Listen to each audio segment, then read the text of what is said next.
এটা শিখতে আমার 10 বছর লেগেছে, কিন্তু আমি আপনাদেরকে 1 মিনিটে শিখিয়ে দিব। লাইফ কারোর জন্য অপেক্ষা করে না। প্রতিদিন সকালে ঘুম থেকে উঠো এবং মন প্রাণ দিয়ে পরিশ্রম করো। 2 নাম্বার, নিজের শরীরের খেয়াল রাখেন। আপনার যদি কিছু হয়ে যায়, দুনিয়া তো আগে বেড়ে যাবে, কিন্তু কেউ আপনার খবরও নেবে না। নাম্বার 3, যদি আপনি নিজের স্বপ্ন নিজে পূরণ না করেন, তাহলে অন্য কেউ তার স্বপ্ন পূরণের জন্য আপনাকে কাজে লাগিয়ে দিবে। নাম্বার 4, নিজের কাজ চুপচাপ করেন।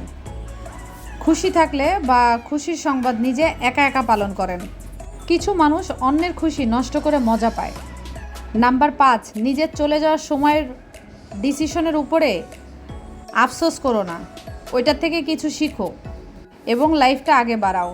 নাম্বার 6, কেউ আপনার পরোয়া করে না। প্রতিদিন নিজেকে আরও বেস্ট করার জন্য কঠোর পরিশ্রম করে যান।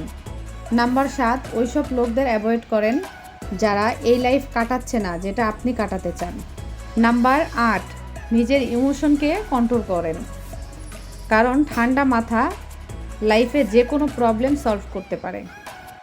নাম্বার 9, যদি লাইফে আপনার থেকেও বেস্ট কাউকে পেয়ে যান, তাহলে তাকে ঘৃণা করেন না, তার থেকে পরামর্শ নেন এবং একসাথে মিলে কাজ করেন। নাম্বার 10, যখন আপনি শুধু আপনার কাজ নিয়ে ব্যস্ত থাকবেন, তখন পুরো দুনিয়া আপনাকে গুগলে সার্চ করে খুঁজবে।